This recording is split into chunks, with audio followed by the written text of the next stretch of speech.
Now I have the honor to give the floor to Mr. James Heintz. Mr. Heintz is an associate research professor and associate director of the Political Economy Research Institute at the University of Massachusetts, Amherst. His research focuses on employment policies, labor markets, poverty, and links between macroeconomic policies and distributive outcomes. He has collaborated with many United Nations agencies, including UNDP, ILO, UNIFEM, UNRIST, ECE, and ECA on country-level studies of economic policies, employment, including informal employment and human development. Mr. James Heintz will provide an overview of the discussion in the World Survey on access to full employment and decent work, and will highlight some of the key recommendations. Now, Mr. Heintz, you have the floor. Thank you. It's a real privilege to be here and to be on this panel at the launch of this World Survey on the role of women in development. And without further ado, I'm going to launch into a summary of the chapter on employment and labor markets. As the Undersecretary General pointed out in his opening remarks, the focus of the report is women's control over resources. Labor is the productive resource which poor households and women, most women, command in relative abundance. Therefore, improving opportunities for decent, paid work and raising the returns to labor are a critical component of any development strategy. However, women are disadvantaged in terms of employment and in terms of their position in the labor market. And the report identifies many sources of this disadvantage and some of the barriers and constraints which women face. These include segmentation into occupations and employment arrangements with lower earnings and higher economic risks. Concentration in informal and non-standard forms of employment. Discrimination in labor markets in terms of pay and in terms of access to employment, and the persistence of gender wage gaps. And the unequal distribution of the burden of unpaid care work. This unequal distribution constrains labor market opportunities and often forces women into non-standard forms of employment such as part-time and informal self-employment with fewer social protections and lower returns to their labor. This unequal distribution of the burden of unpaid care work also implies that in terms of control over resources, that women have less control over their own labor power than men do, and this has important implications for the operation of the economy.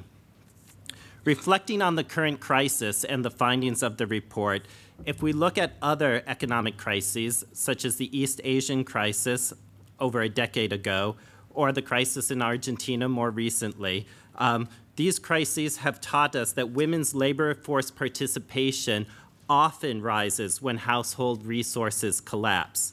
Therefore, women's employment is a critical coping mechanism in the face of economic crisis. But it is a response to crisis that's fraught with inequalities, including the disproportionate burden on women and the low quality of the employment that women take on as a form of distress employment. When women are taking on employment in response to a crisis, the crisis also is associated with a deterioration in the average quality of employment. So it's often very low quality employment. The report outlines a number of key policy responses.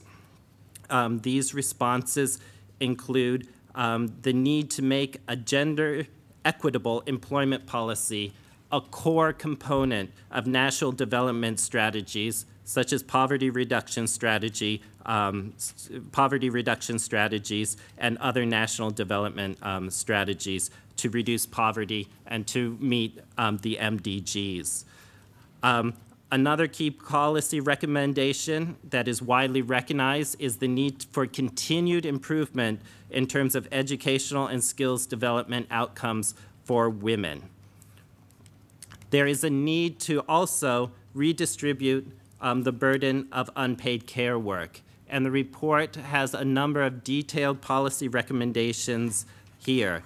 It's a combination of different policies that is needed, and no one single policy will address this important issue. Some of the policies include the promotion of equal sharing of care work between men and women, public policies which support the provision of and access to care services outside of the household, labor market policies which reduce the conflict between paid and unpaid labor for women and for men, including paternity leave and maternity leave policies. Infrastructure and public investment to increase the productivity of unpaid labor, such as installing taps in communities where women are carrying water long distances just to meet basic needs. There's also a need to strengthen the regulatory framework for decent work along the lines outlined by the ILO, and equally important to extend protections, social protections, to non-standard and informal forms of employment, which often fall outside of labor law and social protection provisions. The report summarizes that efforts along these lines will improve outcomes, labor market and employment outcomes for women, and lead to more economic empowerment. But the benefits do not stop there. They will also help to reduce poverty across the entire population and support human development now and for future generations.